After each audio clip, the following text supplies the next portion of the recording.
Ele é policial militar da ativa, subtenente, pastor evangélico e candidato a deputado estadual pelo estado de São Paulo.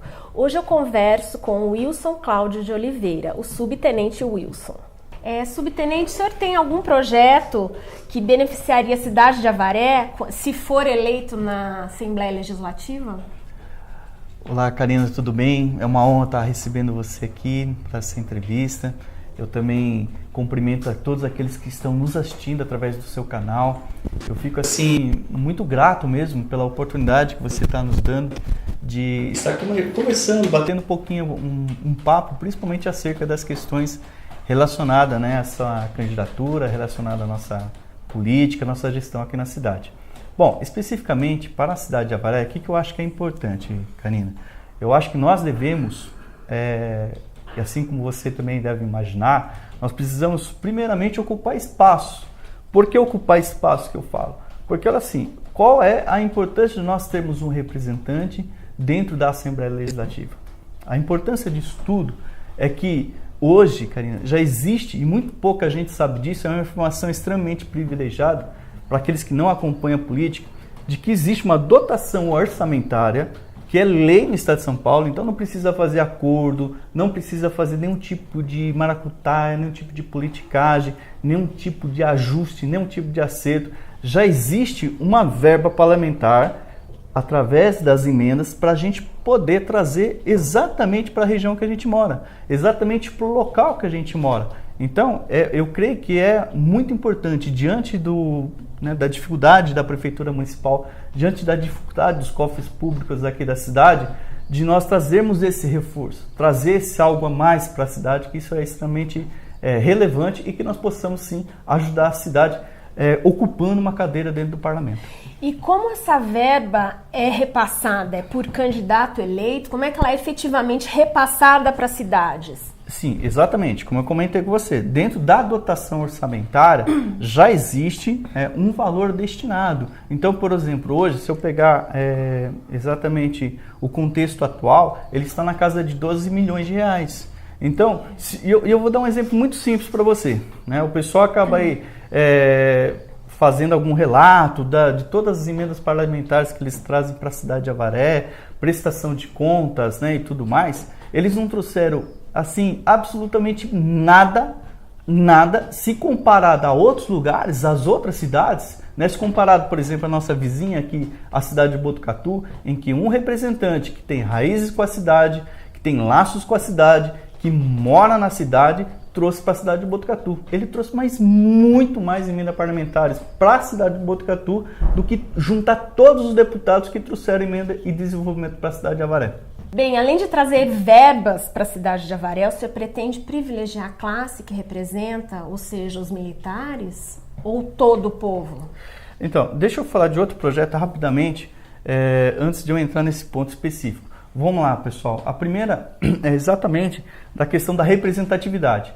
Veja, se alguém falar que é representante da nossa cidade, me mostra onde que está a base, onde que está o escritório político desse representante. Nós não temos, diferente de outras localidades, ok? Mais do que isso, eu acho que uma outra legislação que é importante que nós vamos fazer esse enfrentamento, foi até uma sugestão de um pastor amigo meu, enquanto ele estava fazendo alguma viagem alguns anos atrás lá nos Estados Unidos. E ele trouxe exatamente essa opção para nós, trouxe essa alternativa, conversamos há muito tempo atrás, inclusive eu já vi na pauta de alguns representantes, candidatos que estão saindo por aí, principalmente para presidente da República, que é a questão exatamente do seguro de obra.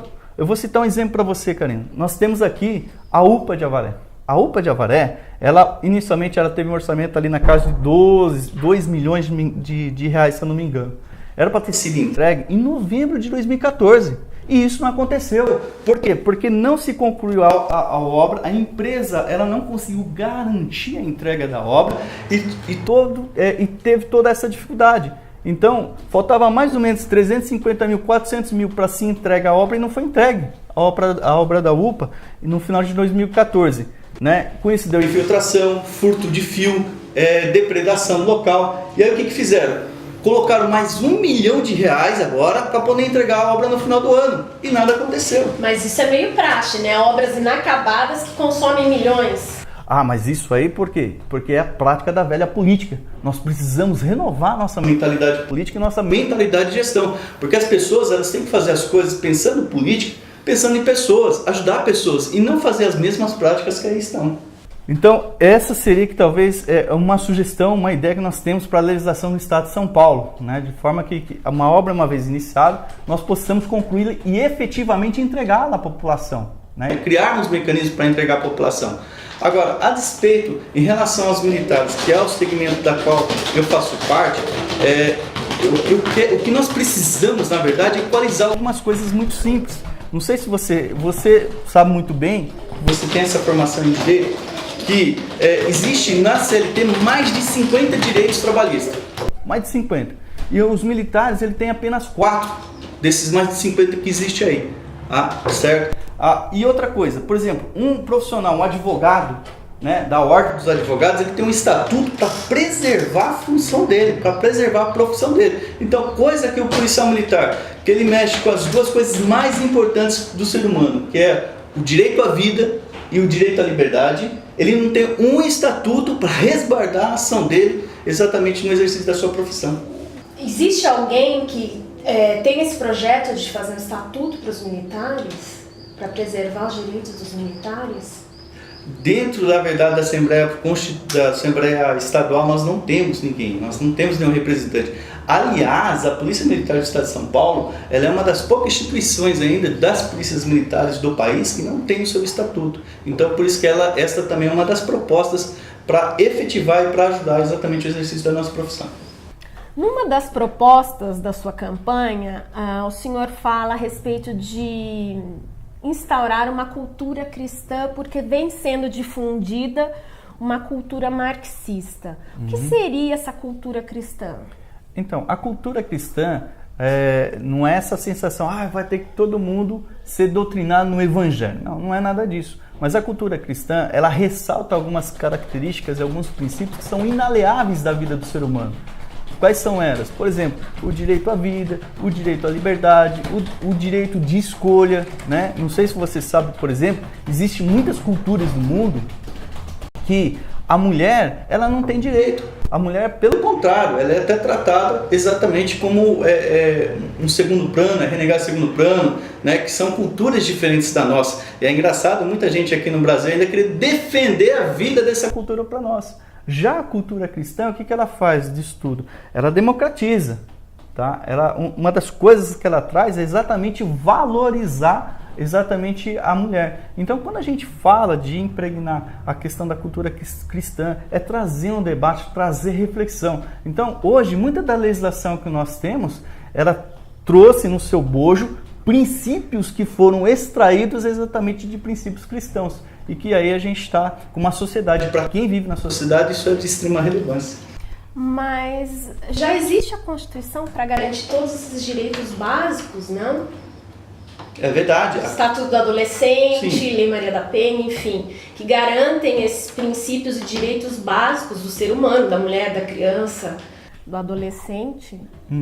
Então, mas quando eu falo dessa reflexão da cultura cristã, dessa defesa, é exatamente a gente fazer um contraponto de tudo aquilo que está tentando desconstruir isso, né? Desconstruir exatamente o direito à vida, né? Porque nós temos que exatamente preservar o direito da vida e preservar a dignidade da pessoa humana. E aí você vê muitas pautas, muitas agendas ainda percorrendo o Brasil afora, exatamente que vem a ferir a tudo isso aí, né? Então você pega, por exemplo, tem o Estatuto da Criança, mas existe muita fomentação, muita discussão para tentar desconstruir, né, exatamente o Estatuto da Criança, a Constituição, fazer uma reflexão em cima disso e exatamente tentando desmoralizar aí os princípios cristãos. Por isso que a gente fala ressaltar os princípios cristãos. Mas então não teria nada a ver com religião? Não, de maneira alguma. Porque a gente vive num estado laico, a gente não poderia impor uma religião, né? E aliás, a cultura cristã, ela preserva exatamente o direito do estado laico, o direito de você escolher, né, a qual religião que você quer seguir. Então, nós exatamente queremos professar tudo isso, queremos dar essa liberdade para o estado como aí está. Mas usando esse nome, cultura cristã, você não estaria remetendo a uma religião, Wilson? Não, de maneira nenhuma, porque na verdade é isso que as pessoas têm que entender. Nós estamos querendo, na verdade, ressaltar os princípios que nela estão e não remeter exatamente a religião especificamente, tornar o Estado um Estado religioso. Nós não queremos isso, nós queremos exatamente ressaltar aquilo que o cristianismo tem de extremamente relevante e importante para que nós possamos viver em sociedade e viver muito bem. Olha só, Karina, você sabe muito bem que o cristianismo ele ressalta, por exemplo, que nós devemos se colocar no lugar da outra pessoa, que nós devemos amar o próximo, né? Amar o próximo como a si mesmo, que nós precisamos trazer toda esta oferta de amor para se viver bem numa sociedade. Que hoje a gestão contemporânea fala sobre empatia, fala sobre resiliência, que nada mais é que são princípios cristãos que estão ressaltados dentro da gestão contemporânea. Ainda dentro das propostas de campanha, o senhor fala a respeito de uma escola sem partido, porque a escola é um lugar de aprender português, matemática, geografia, que não se deve impor uma ideologia partidária. Da mesma forma, essa ideologia da cultura cristã também não pode ser imposta, não? De maneira nenhuma.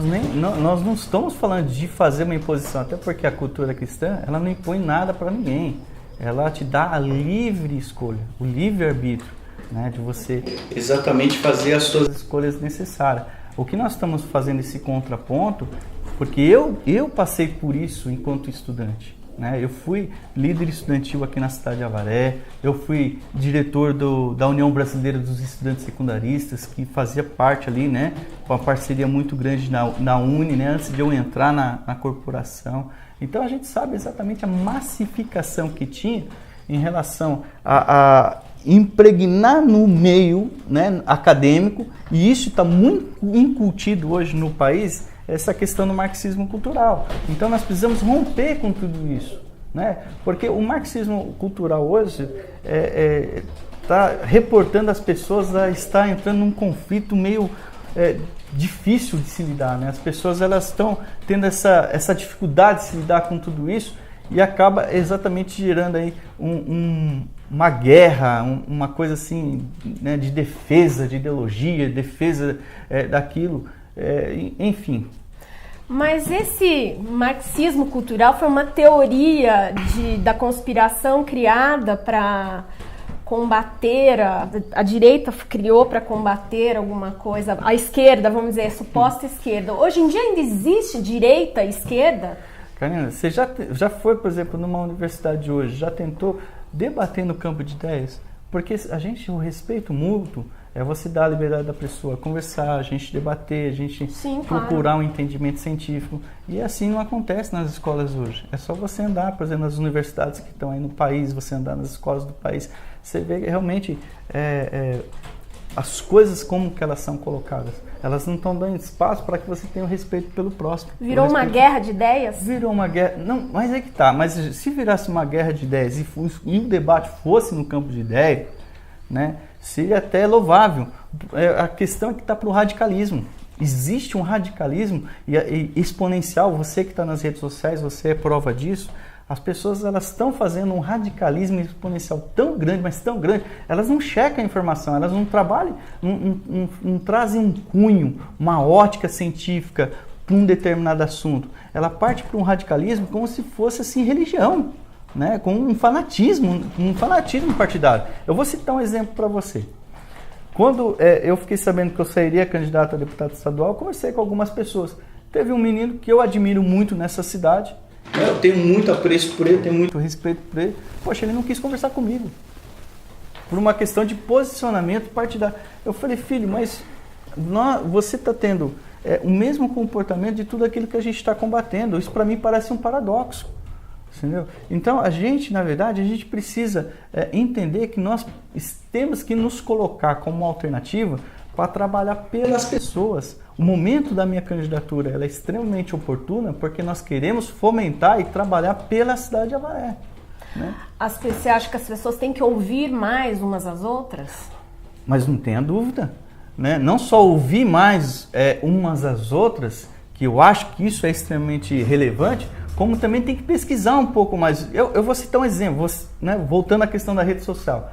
Por exemplo, a pessoa ela olha um título de uma matéria jornalista, ela olha um link, ela olha um tema, ela sem entrar naquele tema, sem ela acessar aquele site, sem acessar aquele link, buscar comparar outros comparativos, fazer realmente um estudo daquilo, em cima do título, ela começa a se posicionar de uma forma extremamente radical. Né? Então, olha só, hoje nós temos muitos analfabetos funcionais que chegam até concluir a faculdade. A maioria, não é verdade? E elas não trazem esse cunho, essa ótica científica.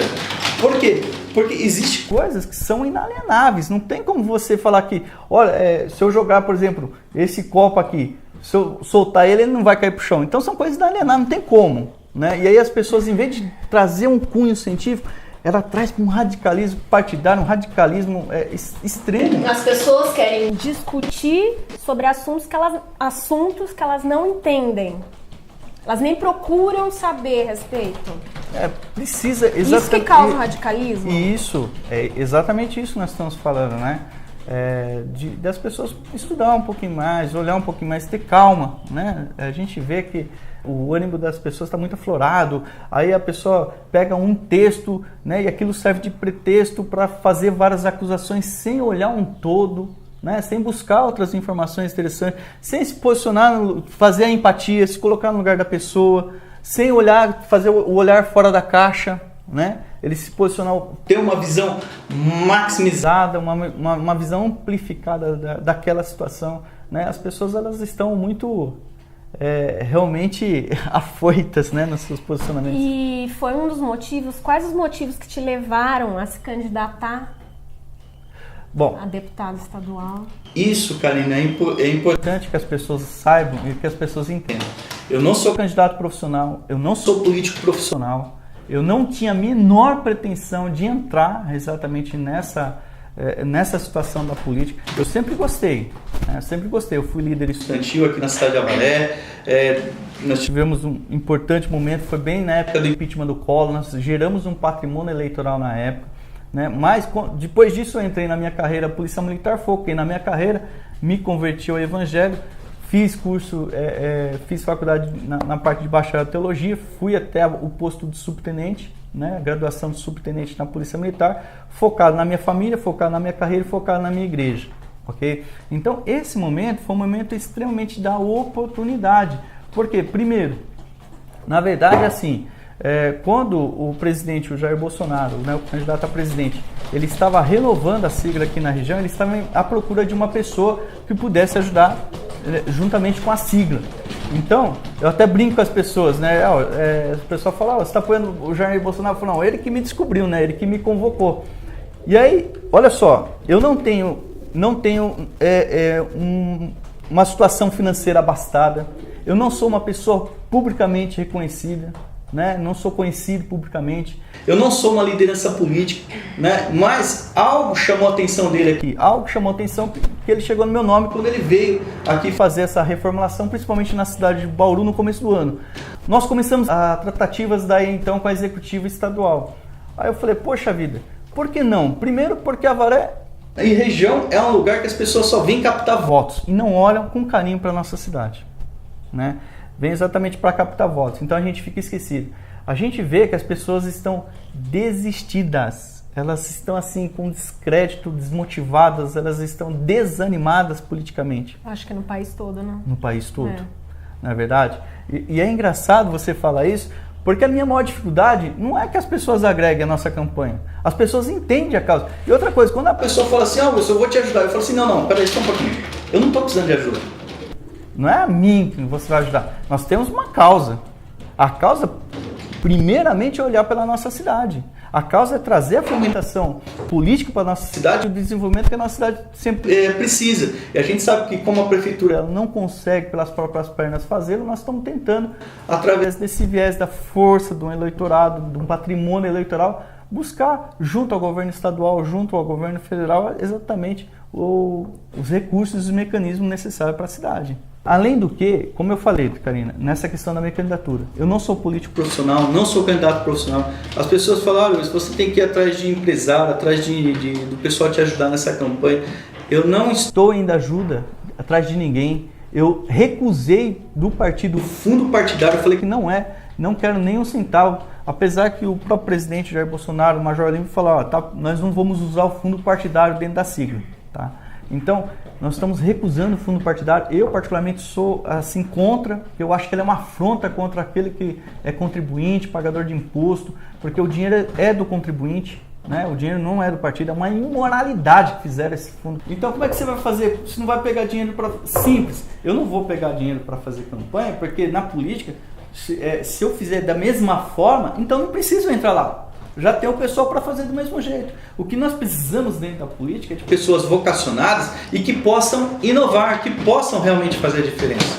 Enquanto líder estudantil nessa cidade, eu fui um dos presidentes do Grêmio do Cefam, na época que nós éramos na questão do cara pintado lá, que nós tivemos a manifestação.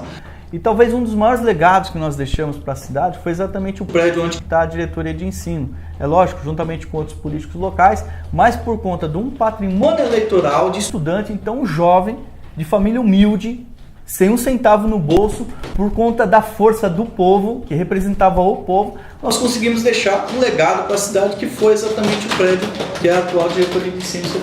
Então você está pagando a sua campanha do próprio bolso? Eu falo para vocês, na verdade eu estou gastando R$ 1.173 do meu próprio bolso nessa campanha que vai ser declarado ao término da campanha junto ao tribunal. É isso que eu estou gastando. Por quê? Por que eu estou gastando? Porque assim, eu ia fazer ela todinha online, todinha só no virtual, né? Até para não, na questão ambiental. Porém, o que acontece? Muita gente me pedindo, pelo menos o número no papel impresso, um pouco do banner. Então, para eu poder produzir um pouco desse material, eu reservei esse valor então para gastar, né, na minha campanha aí, estou já acertando, mas é isso que eu espero gastar na campanha toda. Tem outros cases no país, né, que pessoas fizeram, prefeitos de cidade, vou citar um exemplo, prefeito do Guarujá. O prefeito do Guarujá ele fez a campanha inteirinha no celular. Teve um candidato no Rio Grande do Norte que ele fez a campanha inteirinha usando o celular. Sabe quanto que ele gastou, Karina, na campanha dele? R$ 680. E o mote da campanha dele era um celular na mão e uma ideia no coração. Então, o que nós precisamos é disso, de pessoas vocacionadas e não de pessoas que vêm exatamente apenas para arrecadar dinheiro ou sair como candidatos profissionais como estão por aí.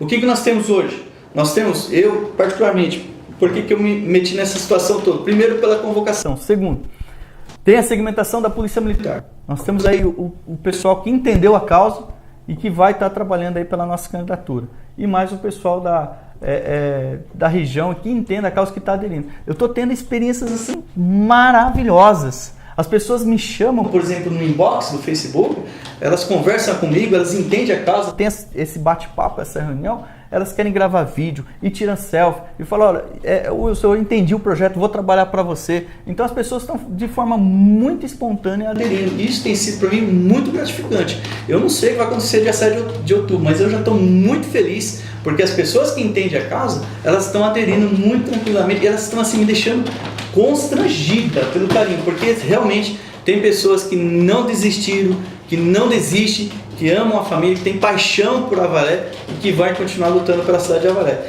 E a minha maior dificuldade, só para concluir, eu já falo bastante, né? A maior dificuldade não das pessoas aderirem à nossa campanha, a nossa maior dificuldade é exatamente de resgatar a credibilidade política nas pessoas. E aí muita gente não quer votar.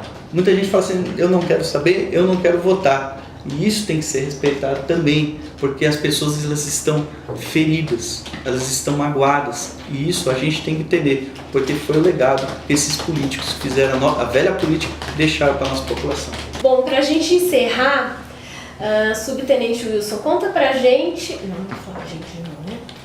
Para encerrar, Subtenente, qual a cidade de Avaré que o senhor quer para o futuro? Bom, a cidade de Avaré que eu quero para o futuro é uma cidade decente, que os meus filhos, que a minha família é daqui, os meus filhos são daqui, possam viver com uma sociedade justa, uma sociedade pujante, uma cidade maravilhosa, bem cuidada. Eu quero sim uma cidade com festa, mas a cidade com festa tem que ser feita com responsabilidade. Os 2.800 funcionários públicos que aí estão não pode, de maneira nenhuma, ter o seu salário atrasado. Isso é uma falta de respeito muito grande. Essas pessoas precisam ser valorizadas. Eu quero uma cidade, Karina, em que nós possamos respeitar pessoas, que nós possamos amar as pessoas, que nós possamos abraçar as pessoas com dignidade. Que a pessoa vá no pronto-socorro, né, como estava até esse tempo atrás, com dificuldade porque não tinha o receituário médico ou a máquina de raio-x quebrada. Então nós precisamos resgatar exatamente essas coisas para a Avaré, que nós possamos ter uma Avaré estruturada, planejada e que as coisas sejam feitas nessa cidade voltado para pessoas, voltado para a vida, voltado para cuidar de gente. A cidade que eu quero, a minha cidade, é a cidade que cuida de cada um de você. Subtenente, muito obrigada. Sucesso. Obrigado. Muito obrigada. Deus abençoe a todos. Forte abraço. Um beijo grande. Você gostou desse vídeo? Deixe seu comentário, seu like, se inscreva no nosso canal. Toda semana tem entrevista nova. Um beijo e até a próxima.